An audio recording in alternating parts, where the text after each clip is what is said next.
Alright folks, in this video we're taking a look and seeing if we can use Pythagoreans Theorem to tell us if we actually have a right angle triangle. Now when you're looking at this, you're probably already thinking, I see the grid, I can see the triangle, that's looking pretty close to a right angle. But in real life, we know that even a small variation of that, especially as we get to bigger and bigger and bigger dimensions, those small variations lead to pretty significant changes. And what we're talking about today actually ties into a trick used in construction. So let's say that we're working on the foundation for a new building, or we're working on a deck. A lot of times what we will see is the construction crew will have the rectangle that they're expecting, and they know the dimensions. This should be one thing, this will be another thing. But for them to figure out if they actually have that square right angle on all four corners, what they'll do is they'll take a measurement from corner to opposite corner. We can call that an x value. And they do the same thing on the other corners. So from opposite corner to opposite corner, we can say that that's y. And if x equals y, then they know they have four 90-degree angles, okay? Because it's basically saying that it lines up perfectly. They have the right angle that the Pythagoreans theorem allows them to kind of check. Now, when they're actually taking those measurements, some of them will actually do Pythagoreans theorem. They'll take that a squared plus b squared to see what c squared is, get an idea of what they should be seeing on their tape measures. So when they're actually looking at this is so commonly done in construction and woodworking in general, because you want things to be pretty close to a perfect triangle, perfect rectangle. They actually have some specialized tools that allow them to get a more accurate measurement from that corner to corner measurement.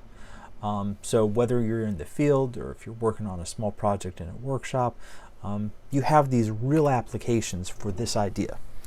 So moving forward and making sure that we actually check and see if our numbers work out for our triangle to be a right angle, what we're going to do is we'll rewrite our equation.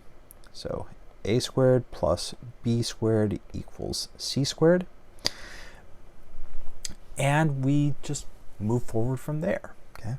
We can say that a is going to be equal to the 72 inches, and that gets squared, plus the 95 inches squared, and that should be equal to 119.0 inches if that was squared.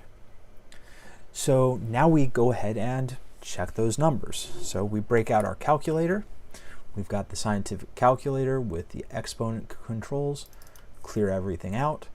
And then we take 72 squared plus 95 squared. We get the sum of that. So we get a really big number at 14,209 inches. And we know that that's a squared value. And we can go ahead and maybe just do the square root. So if we do the square root of this, so the square root of all of that tells us that we have 119.20. Now, while that doesn't look like a big difference, that's an issue. That means that this is not actually a right angle triangle. Now we could go the reverse direction. We could go ahead and see if that 119 squared, in that case 14,161, that's still not matching up with what we calculated.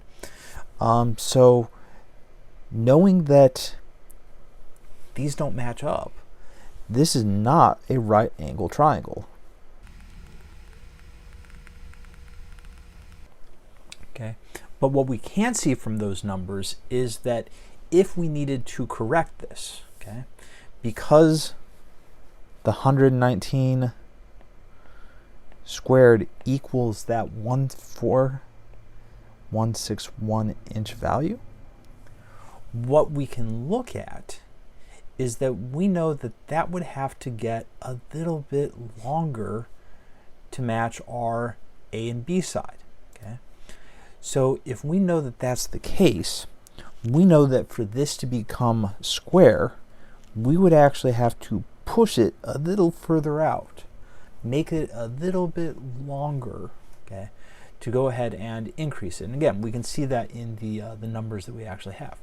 Now, if we turn to the CAD software and we actually start looking at the angles that we see, what we can actually look at is that the angle between our two sides is actually 89.8 degrees. So we're 0.2 degrees away from being square.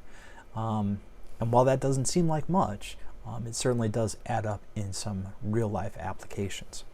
So I hope this helps clarify the ideas and help you better understand what we're working with and where you can find those real-life applications. So as always, if you've got questions or wonder where else you can find these ideas used in the real world, leave comments below or send me a message, and I'm always happy to help you guys out.